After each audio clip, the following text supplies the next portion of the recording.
I, 33 male, and my wife Kate, 32F, have been married for 8 years. We have one child, M3, who was unplanned but not unwelcome. When my wife found out that she was pregnant, it obviously came as a surprise to us. She had been taking birth control ever since we started dating, since we agreed that we were not financially ready to have a kid. However, after being married for 5 years and advancing our careers, we felt like we could make it work. Thus, we decided to keep the child, and began planning for the next phase of our lives. Prior to Kate getting pregnant, she worked as a waitress at a local restaurant, making just above minimum wage once tips were factored in. On the other hand, I am a construction worker who made 2 to 3 times more than her at the time. We lived in a decent apartment, but we agreed that we would need a real house to have the space for our child, so we began looking for our first home. During that process, and as Kate's pregnancy went further along, she quit her job to focus on preparing for the baby. We found a house that we liked, but it was more expensive than I was hoping for. I make good money working construction, but having to fund 2 people, a new mortgage, and buy all the supplies a baby needs is not easy. I began putting in more hours at work to be able to afford everything, resulting in me being able to spend less time at home with my wife. The baby finally comes, and he's a healthy little boy. I couldn't be more proud, but once he was born, Kate began to change. She was more tired and stressed, having to care for a newborn, which I don't blame her at all for. I know kids are a lot of work. I essentially had to raise my little brother who was 10 years younger than me growing up. However, Kate would also complain that I wasn't around very often, and that when I was home, I wouldn't help with the baby as much as she thought I should. I explained to her that to be able to afford the house, the baby, and the 2 of us by myself, I had to put a lot of extra hours in, and when I come home every day, I'm exhausted. I lift heavy shit for a living. I'm lucky to be able to make it through the day without my back being terribly sore. Still, I tried to help out more. I changed diapers where I could, fed the baby where I could, etc. The one thing I refused to do was get up in the middle of the night, which is something I know upsets her. My reasoning is that I'm barely getting 5 hours of sleep a night, and if I get any less, I'm going to be an utter wreck on the job. If that happens and I get less hours or even get fired, we're financially screwed. As time went on, we kept making it work, and eventually things get less crazy and stressful. The older the kid gets, the less constant attention and work he needs from us. That's not saying caring for a toddler is easy, but it's easier than caring for an infant who can't sleep through the night. 2 months ago, Kate suggested that she get a regular job again, and that we use the extra income to pay for a nanny, and in general help with the expenses. I agreed, because I was exhausted and the idea of being able to put in less overtime sounded great. Fast forward to last night, and Kate has been working as a cashier for 6 weeks now. We've hired a nanny, and the money situation isn't nearly as tight. I was able to work less, though with Kate working now, I'm not able to see her in the mornings, which is usually when I would see her due to how my shifts work. I thought things were going great, until Kate sits me down last night to have a conversation. She admitted to me that there's a guy at her work who's been flirting with her, despite knowing she's married. He's funny, easygoing, handsome, etc. She said that he asked if she was available to go on a date behind my back, and though she said no, she was sorely tempted to say yes. This blindsided me then, but now that I've had a day to think about it, I think I can see how this happened. She was always upset that I wasn't home very often, wasn't there to help and support her with the kid, and so on. Our current arrangement allowed me to have more energy when I came home, but since she leaves for work in the morning before I wake up, the actual duration of time I see her each day has shrunk even further. I think that the reason she was tempted by this guy at work is that he's giving her the attention she wants from me. I can understand that, but it also pissed me off. Frankly, I've been busting my ass for 3 years to afford our child, the house she wanted, and her ability to be a stay-at-home mom. I've been working 10 or 12-hour days 6 days a week to afford this, and she's tempted by some guy at work after knowing him for 6 weeks. I felt betrayed, more than I ever have before. I asked to see her phone, and she gave it to me without resistance.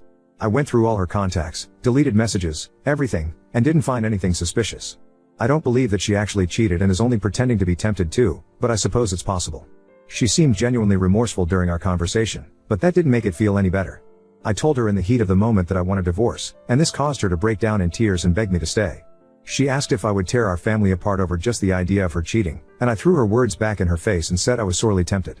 I then went to bed and ignored her attempts to get me to talk, since I had work today, the work that has kept our family afloat for the last 3 years, and more if you want to count the 5 years I spent making 3 times more than her. I thought about this all day today, and I'm not sure what to do. I can't get over the idea of my wife wanting to cheat with the first man she's spent any extended time within 3 years. She asked me if I was going to throw it all away over a feeling, but she was going to do the same damn thing with guy from work. She's angry that I got angry at her in the moment, but I think I have good reason to be furious. I've decided that I'm going to have a thorough conversation with my wife before taking any harsh action like divorce. I feel, or maybe I just hope, that there's still a chance for us to be happy and healthy together, despite everything that's happened. For starters, I'm going to tell her how I truly feel about all this, not just what I was thinking in the heat of the moment when she told me about what happened with the guy from work. It fucking hurts to know that my wife was sorely tempted by some stranger she met 6 weeks ago after being married for 8 years and having a son together. I've busted my ass literally and figuratively to be able to afford everything, and I feel like she hasn't been appreciating that.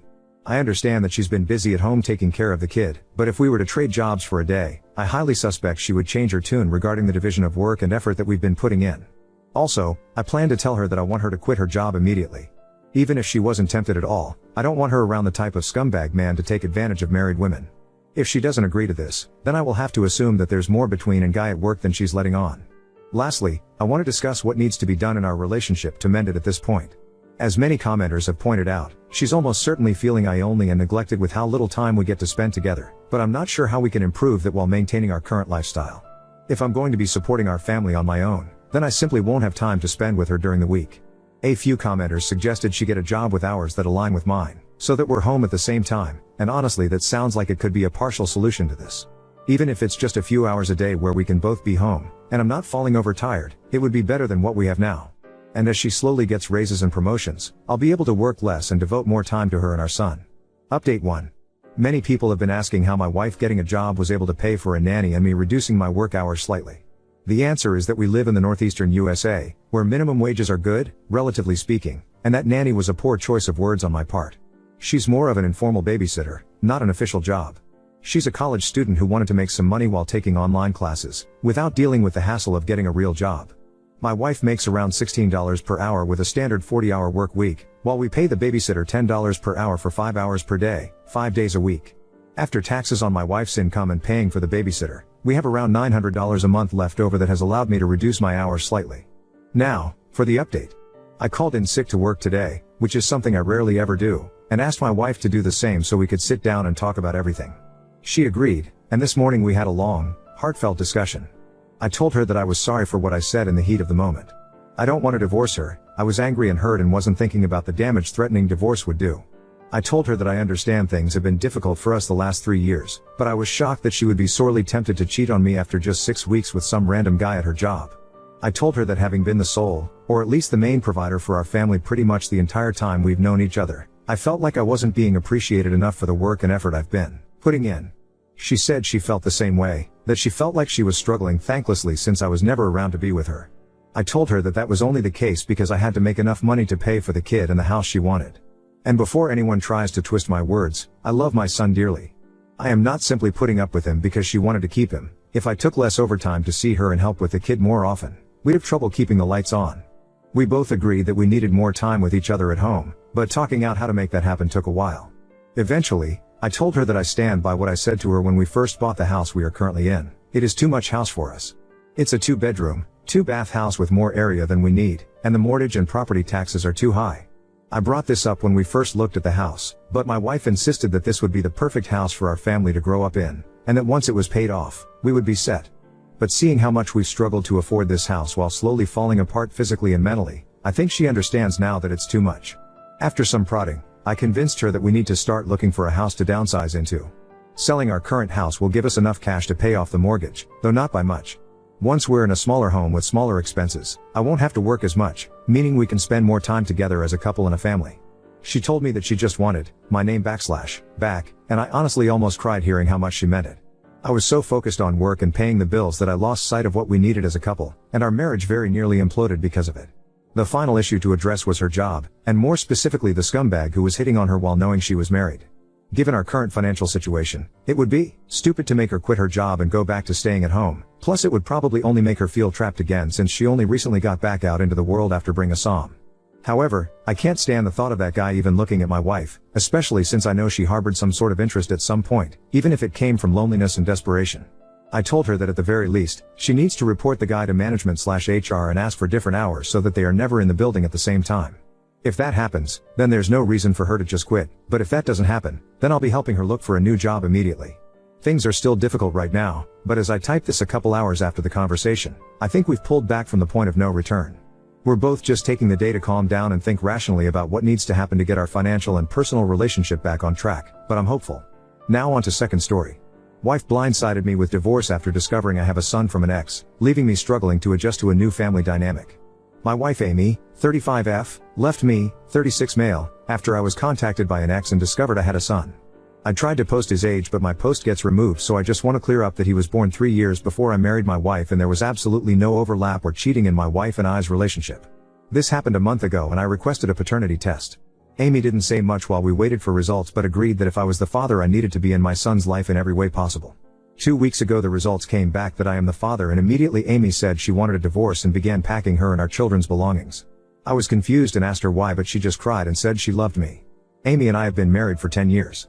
Our marriage has been pretty damn close to perfect. No serious arguments, same goals, we've traveled the world together, we have a beautiful home, rewarding careers, and fantastic children together. I am so heartbroken that she's thrown everything away, I feel like my life has been destroyed. I have no clue what to do. I have begged and pleaded for therapy and my wife refuses. She has started the divorce process. The next issue is custody of our children and terms of divorce. All 4 of our children are young, not even in school yet.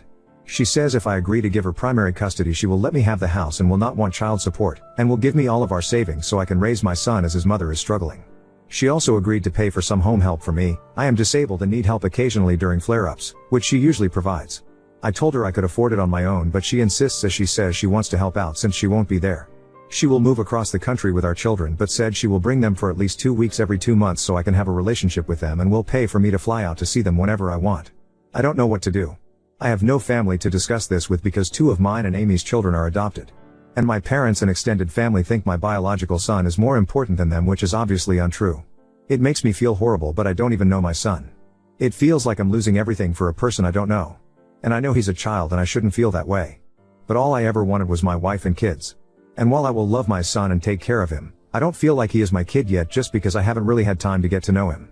A month ago I wouldn't have recognized him if I saw him on the street. I feel so much guilt for feeling this way. Amy and I both are fairly well off but she is more so than me. She offered to hire me a lawyer of my choosing if I don't agree with her terms. I told her again I could afford it but she says she just wants to make sure I get a fair deal. But I just can't, I don't want to divorce or lose my children. I love my wife and children more than anything. I just don't understand her motives or why she is doing this. It feels like I have to pick my son or my wife and our shared kids. I keep trying to make sense of it in my mind. She will not tell me any reason for wanting to get divorced. She is even being incredibly nice to my son. His birthday had recently passed and she got him a new game system. They haven't met, she said say it was from myself and his siblings. She even told me what her nephew, same age as my son, is into so that I can get things my son might like. I don't even know what advice I'm looking for. It feels like my life has been completely ruined. I'm in therapy but it doesn't seem to help. A month ago my wife and I were planning on trying for another baby and picking our next vacation spot, and now I'm going to be divorced. How do I move on? How do I not unfairly resent my son when I know it's not his fault? I keep hoping there's a way to convince her to stay. But I don't even know what the problem really is.